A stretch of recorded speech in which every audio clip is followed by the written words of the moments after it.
e informar para o presidente Lula de que o que matou o governo Biden foi a inflação.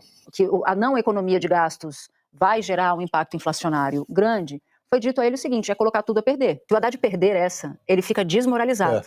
O Haddad vira farelo. Naquele gabinete assim um pouquinho mais para a direita do terceiro andar do Palácio do Planalto, e informar para o presidente Lula de que o que matou o governo Biden foi a inflação. O senhor tem impressão de que o governo brasileiro compreenda o tamanho do buraco daquilo que a sociedade está pedindo? Pedro, vamos lá, Pedro. Eu tenho a impressão de que sim, compreendem, mas se querem fazer o que tem que fazer é outra questão. O presidente Lula tem um desafio enorme, que é, como a gente disse há pouco, Pedro, lidar com uma realidade que ela é absolutamente diferente daquela que ele se fez como político.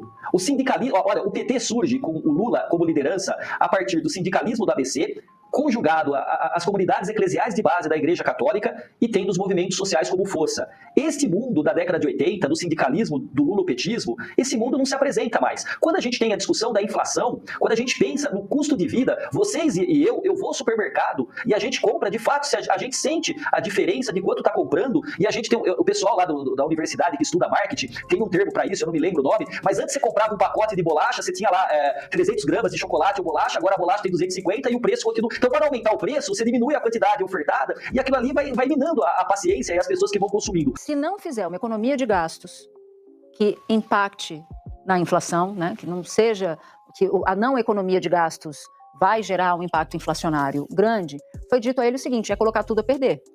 É chegar no fim do mandato sem ter grandes coisas para entregar. Inclusive com popularidade baixa? Aí um petista mais radical em termos de gasto vai dizer o seguinte, não, mas vai cortar de quem não pode cortar. De fato, quando se discute corte no Brasil, não se discute corte de quem ganha muito, se discute corte de benefícios de pessoas que ganham pouco, mas que, infelizmente, causam um forte impacto. Eu acho que a demora não é pela resistência do Lula em cortar mais, eu acho que isso já é passado.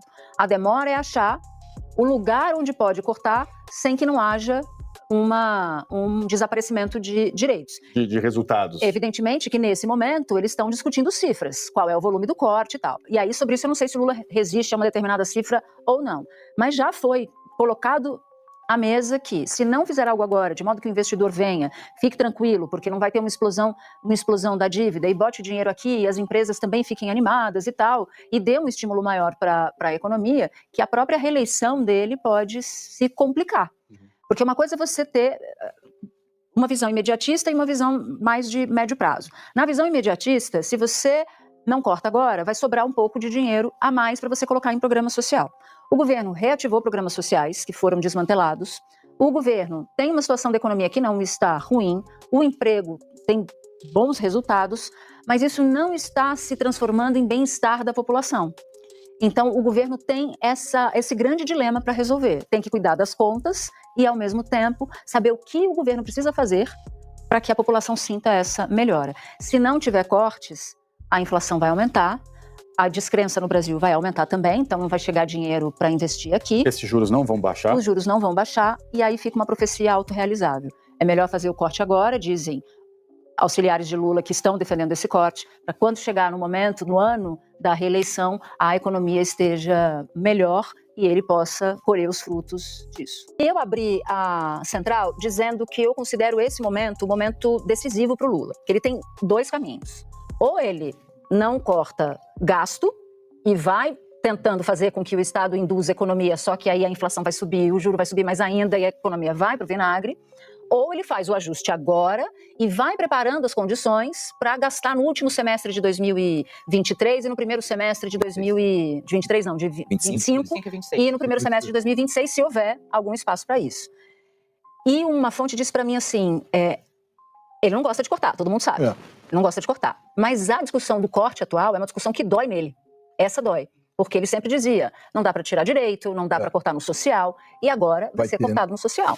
Não, eu acho que o Haddad é que está muito satisfeito com a vitória do Trump.